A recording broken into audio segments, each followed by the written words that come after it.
गंदम चावल हम बाहर से इंपोर्ट करते हैं। इसी बरक्स में आपको लेके जाऊंगा अपने पड़ोस में, अपने पड़ोसी मुल्क के पास, इंडिया के पास। इंडिया के पास इतने ज़राअत मौजूद है, इतने गंदम उनकी अपनी ज़रूरत को पूरा करने के बाद, ये जून है, अगले महीने जुलाई को 75 कंट्रीज़ को वो एक्सपोर्ट करने जा रहे हैं, गिफ्ट देंगे अदर कंट्रीज़ को, भाई तुम भी लो, हमारे पास बहुत है। देखिए ना एक डिफरेंस, किसी ज़राअत के मौके पर क्या हम किसी IT के सेक्टर के अंदर हम अपने पड़ोसी को बीट कर पाएंगे? पड़ोसी को बीट करने वाली तो बात गलत ही है। वो हमसे कोई 50-60 साल आगे हैं, हम 50-60 साल पीछे हैं। हम कैसे अगर बीट, हाँ बातों में हम बीट कर सकते हैं। इंडिया में जहाँ पर बड़े आराम से आप 25 रुपए किलो आटा खरीद सकते हैं, 40 रुपए किलो खरीद सकते हैं, अच्छी क्वालिटी का। अगर इतना चीप आटा इंडिया में मिल रहा है तो इंडिया से खरीदने में क्या प्रॉब्लम? क्या पिछली वाली गवर्नमेंट ने तो ईगो हैसल्स जैसे बोल रहे थे कि ईगो प्रॉब्लम बना ली थी, कश्मीर ये करो वो करो, 370 का। इस वाली गवर्नमेंट को भी कोई चिंता नहीं है अपने आवाम की? आप देंगे आटा, अगर आपसे खरीदा जाए तो क्या आपकी गवर्नमेंट तैयार से ले लेते? तो इमरान खान उनकी पार्टी उठ खड़ी होगी और वो ये कहेगी कि देखो ये जो है ये खुदी का जो यार है गद्दार है, ठीक है ना। वो जो एक नारा चलता है वो चलना शुरू हो जाएगा। जो खाने पीने की अशिया हैं वो 40%, कम से कम 40%, यानी रोटी अगर इस वक्त 30 से 35 रुपए है तो हम समझ सकते हैं कि रोटी जो है वो 55 से 60 रुपए तक जा सकती है। ठीक है, 55 से कुछ 50 कह रहे हैं, कुछ 55 और कुछ 60।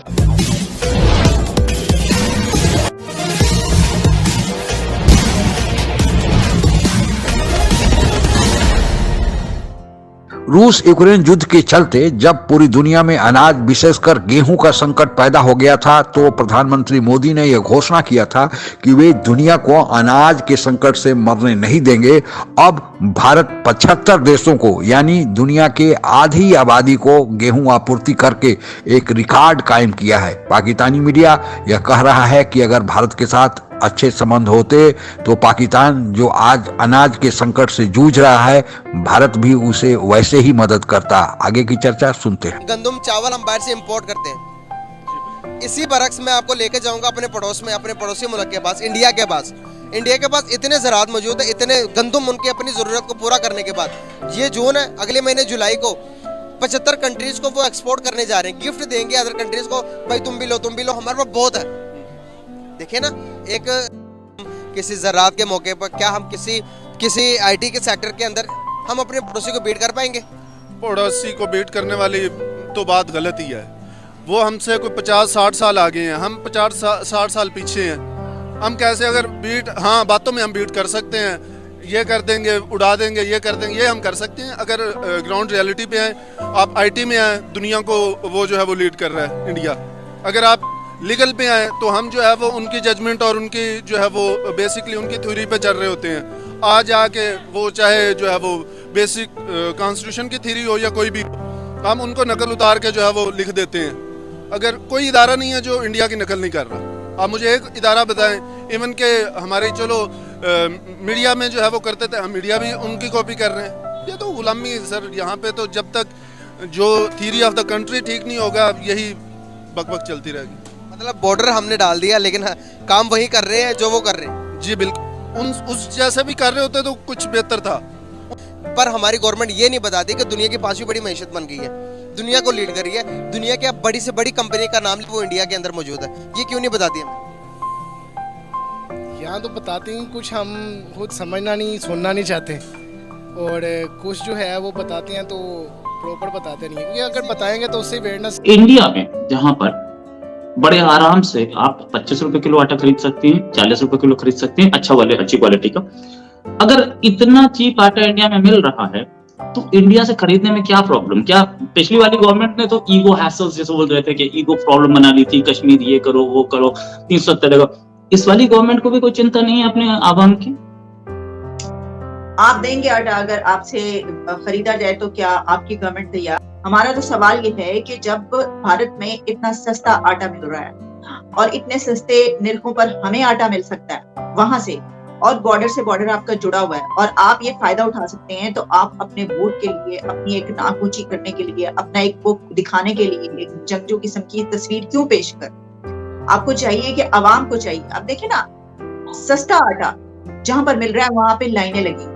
ये इंतहाई शर्म की बात है कि अवाम आपकी, अगर वो गरीब है तो कीड़े मकोड़े तो नहीं, तो उनके साथ ये सलूक तो ना करें आप। यानी एक बंदा जहां भाग हो गया, मर गया, वो इतना रश था वहां पर लेने में। एक औरत के साथ भी यही हुआ कि सस्ता आटा खरीदने के लिए लोग अपनी जानें दे रहे हैं। तो क्या आप ये नहीं कर सकते कि आपके जो नेबरिंग कंट्रीज है वहां पर देखिए आप किससे डील कर सकते हैं, किससे बात कर सकते हैं। आप थोड़ा सा, ठीक है, अपनी थोड़ी वो जो है ना ईगो, वो पीछे रखते हैं इस वक्त, क्योंकि आपने लोगों के लिए करना है। तो हमारी तो डिमांड ये, हम तो क्या ही जो खाने पीने की अशिया हैं वो 40%, कम से कम 40%, यानी रोटी अगर इस वक्त 30 से 35 रुपए है तो हम समझ सकते हैं कि रोटी जो है वो 55 से 60 रुपए तक जा सकती है। ठीक है, 55 से, कुछ 50 कह रहे हैं, कुछ 55 और कुछ 60 पे मुख्तलिफ माहिरीन जो है उनकी राय जो है मुख्तलिफ आ रही है। इसमें बात हो रही थी कि ये लोगों को नहीं बताना चाहिए। वो जाहिर है, वो अपनी जगह बात ठीक कह रहे थे कि एकदम से एक परेशानी लोगों में फैलेगी अचानक कि क्या हो गया। लेकिन ये तो महंगाई पहले ही, चूंकि ये अगर फैसला कर ले ना, ये कर लेते ये पहले, यहाँ से 6 महीने पहले फैसला कर लेते IMF के साथ, तो ये सूरत हाल ही ग्रेजुअल होता है। फिर ये आहिस्ता आहिस्ता ना, फिर ये होता है थोड़ा थोड़ा करके लोग उसके यूज्ड टू होते जाते हैं, बजाय इसके कि सरों के ऊपर लोगों के बम गिरा दिया जाए एकदम से कि बिजली, गैस, महंगाई, अफरा तफरी, आटा ही नहीं है मार्केट में आपके पास, खुदा ना खास्ता सिरिंजेस, ये सिरिंजेस जो आपके हॉस्पिटल्स में, स्टेंट्स को तो छोड़ दें, जो सिरिंज, बेसिक सिरिंजेस हैं वो उनकी चीजें, वो बहुत कुछ, नीडल्स, मतलब मैं बयान नहीं कर सकता। मुझे बहुत से लोग कह रहे हैं कि खाने पीने की परेशानी है, मुझे ज्यादा हॉस्पिटल्स का इशू है कि ये अद्वियात का अगर मसला हो गया। देखें, आप खाना तो चले, आपने कहा मैं आटा नहीं खा रहा, चावल ले लेते हैं, चावल नहीं ले लेते, मतलब हॉस्पिटल में खुदा ना खासा कोई इमरजेंसी हो गई, कोई एक्सीडेंट हो गया, किसी को कोई हार्ट का प्रॉब्लम हो गया, तो स्टेंटिंग, ये बेसिक जो आपके अद्वियात हैं ये सारी, और तो ये अभी तक तो टेक्सटाइल इंडस्ट्री बंद हो रही है ना, अभी तो आपकी खबर आ रही है कि जी वो मिलर ट्रैक्टर्स बंद हो गए। ठीक है डॉक्टर साहब, अगर आप मुझे बताएं अद्वियात की कंपनी एक आध बंद हो गई पाकिस्तान में, तो उसके नतीजे में क्या होगा। तो इसलिए हंगामी तौर पे ये तय करना है, हंगामी तौर पे, अब ये नहीं कि कल परसों, फौरी तौर पे अगले 1 या 2 दिन में तय करें कि करना की बात कर ले तो इकोनॉमी लिहाज से वो हमसे बहुत आगे हैं, हर फील्ड में आ गए, इकोनॉमी में आ जाएं आप। जो है वो इदारों, देखें ना, इकोनॉमी तो एक कलेक्टिव है ना, सबसे बेसिक तो इदारे हैं। इदारों, कोई इदारा आप बताएं भी ये इदारा हमने जो है वो उनसे, आप इसमें मेडिकल में आ जाएं, आप लॉ में आ जाएं, आप जनाब जो है वो किसमें, इनमें ज़राअत में आ जाएं, आप IT में आ जाएं, ये हाँ जी मेडिकल की फील्ड में, इवन मेडिकल फील्ड में भी। लेकिन आपको क्या लगता है कि यहाँ के लोग को अगर बताओ तो मतलब कि बताओ तो उस बात पर यकीन नहीं करती? क्या एजुकेशन की कमी है? मतलब कि हमें बताया नहीं जाता, हमारी मीडिया और हमारे पॉलिटिशियन कहते हैं कि इंडिया में गुर्बत ज्यादा, ये बताते हैं, या क्या फैक्टर लगता है? क्योंकि हम जो है वो ट्रेडिशनल, हमारी एक रिवेलरी चल रही है और हम उनसे मुखालिफ समझते हैं, और इवन अब वो दिन है कि वो हमें शायद मुखालिफ भी नहीं कंसिडर कर रहे, तो हम समय के साथ बराबरी कर रहे हैं। हाँ जी, तो वो तो हमें बराबरी हम ये देखें ना, इदारों की बराबरी, हमारी किस बात की बराबरी है? हम जो है वो थर्ड वर्ल्ड कंट्री की तरह यहाँ पे जो है वो जलील हो रहे हैं, और हर हमारे वज़ीर आज़म देखो जाके वो दे के आते हैं, हम मांग के आते हैं, तो वो कैसे हमारी उनकी क्या बराबर? हम बातें कर देते हैं, बड़के शटके मार देते हैं, लेकिन उस तरफ से अद्वियात भी आ रही हैं, और तो फिर आटा और गंदम आने में क्या हर्ज है, वीट भी आ सकता है। मैम, वीट तो हम अफगानिस्तान को दे रहे हैं, तो हमें वो भी फ्री में दे रहे हैं, तो हमें पाकिस्तान को देने में क्या प्रॉब्लम है? हमारा चाइना के साथ बॉर्डर पे जो सिचुएशन है इस समय, दोनों साइड से तोप लगी हुई हैं, दोनों साइड से टैंक्स लगे हुए हैं, दोनों साइड से मिसाइल्स लगी हुई हैं, एयरफोर्स लगी हुई है। अगर वो सिचुएशन तो पाकिस्तान के साथ नहीं है तो हम दे ही सकते हैं, पाकिस्तान को मांगना तो पड़ेगा ना। तो प्रॉब्लम यहाँ है, और ऐसा भी नहीं है पाकिस्तान का शॉर्टेज है, बिल्कुल खत्म नहीं। जब शॉर्टेज होती है तभी प्राइस राइज होता है। तो अगर 100 किलो की जरूरत है तो करीब 70 किलो है या 60 किलो होगा।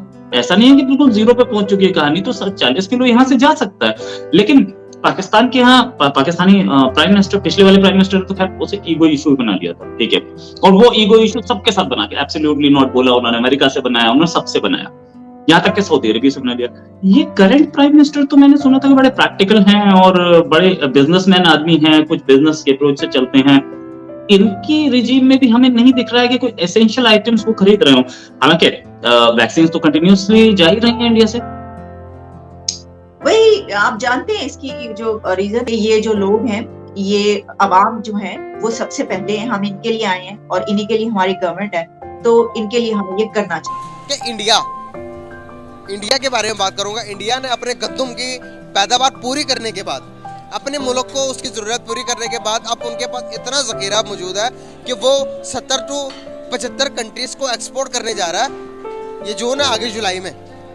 हमारे पास अपनी कमी पूरी नहीं हो रही, लेकिन इंडिया दूसरी कंट्री को एक्सपोर्ट करने जा रहा है अपनी ज़रूरियात को पूरा करके। कैसे पॉसिबल है भाईजान? सबसे पहले तो सिस्टम चेंज करना पड़ेगा यहाँ पे, क्योंकि ओवरऑल सिस्टम बिल्कुल यहाँ पे ख़राब है। जब तक जो है आप एलीट को सेट नहीं कर सकते, आप निचले तबके को नहीं कर पा रहे हो। इंडिया की बात करें, इंडिया हर चीज़ का एक्सपोर्टर है सर। इंडिया हर चीज़ का एक्सपोर्टर है। वो ये है कि उनकी पॉलिसी है, ज़राअत के हवाले से उनकी एक पॉलिसी है।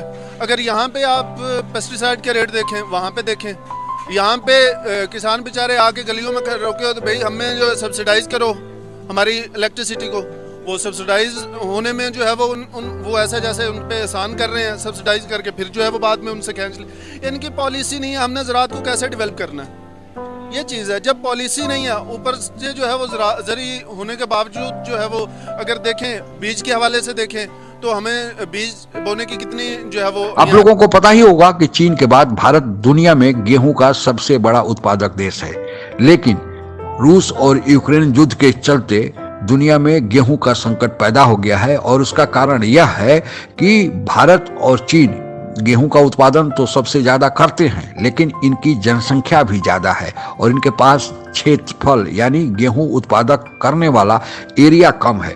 दूसरी तरफ रूस और यूक्रेन के पास क्षेत्रफल ज्यादा है और उनकी आबादी कम है, इसलिए अपने यहाँ का जो गेहूं उत्पादन होता है उसका बड़ा हिस्सा दूसरे देशों को निर्यात कर देते हैं। इसलिए रूस यूक्रेन युद्ध के चलते चूंकि उस निर्यात पर रोक लग गया है, बाहर गेहूं भेजना संभव नहीं हो पा रहा है, इसलिए दुनिया में अनाज का संकट विशेषकर गेहूं का उभरने लगा है। लेकिन चीन ने इसी बीच एक चाल चला, वह अंतर्राष्ट्रीय बाजार में गेहूं की कीमत को बढ़ाने के लिए अपने यहाँ के गेहूं के निर्यात पर प्रतिबंध लगा दिया। अब भारत ही एकमात्र ऐसा देश बचा जो दूसरे की मदद के लिए हमेशा सामने आता है। तब यूएनओ, WHO और दुनिया के अन्य देशों ने भारत से गुहार लगाई कि भारत अपने यहाँ के गेहूं को दूसरे देशों को देकर उन देशों की अनाज के संकट को पूरा करे। और भारत पहले तो भारत के भीतर ही आवाजें उठने लगी कि अगर भारत गेहूं निर्यात कर देगा तो भारत में ही अनाज की कमी होने लगेगी, भारत में जो अनाज के दाम है बेतहाशा बढ़ जाएंगे। लेकिन मानवता को ध्यान में रखते हुए और भारत ने अपने बफर स्टॉक और जो अभी पैदावार हुआ है पिछले साल, उसमें इतना ज्यादा इजाफा हुआ है कि भारत उस इजाफे को देखते हुए दूसरे देशों में गेहूं निर्यात करने जा रहा है। और आज जो यूएनओ के 180 सदस्य देश हैं उसमें से आधे से सदस्य देशों को भारत गेहूं की आपूर्ति कर रहा है। जिस तरह भारत ने वैक्सीन डिप्लोमेसी की, उसी तरह भारत अनाज की डिप्लोमेसी कर रहा है। और यहाँ पर भी चीन को पीछे हटना पड़ा है, क्योंकि चीन जो चाहता था वैसा हुआ नहीं। पाकिस्तान में भी बहुत गहरा आर्थिक संकट है, पाकिस्तान के पास भी अनाज की किल्लत है। कहा जा रहा है कि वहां पर एक गेहूं का जो बोरी है 25 किलो का, वो 3000 रुपये में मिल रहा है। इससे आप अंदाजा लगा सकते हैं कि पाकिस्तान की क्या स्थिति है। इसीलिए पाकिस्तानी मीडिया यह कह रहा है कि भारत के साथ उसके अच्छे संबंध होते तो पाकिस्तान अनाज के संकट से नहीं गुजरता। यह तो पाकिस्तानियों को सोचने की बात है कि उन्हें भारत के साथ पंगा लेकर कितना खमियाजा भुगतना पड़ रहा है। आज के लिए बस इतना ही। जय हिंद। आप अगर हमसे जुड़ा रहना चाहते हैं तो कृपया मेरे चैनल को सब्सक्राइब करें तथा बेल आइकन भी दबा दें ताकि नई वीडियो की जानकारी तुरंत आप तक पहुंच जाए। धन्यवाद। जय।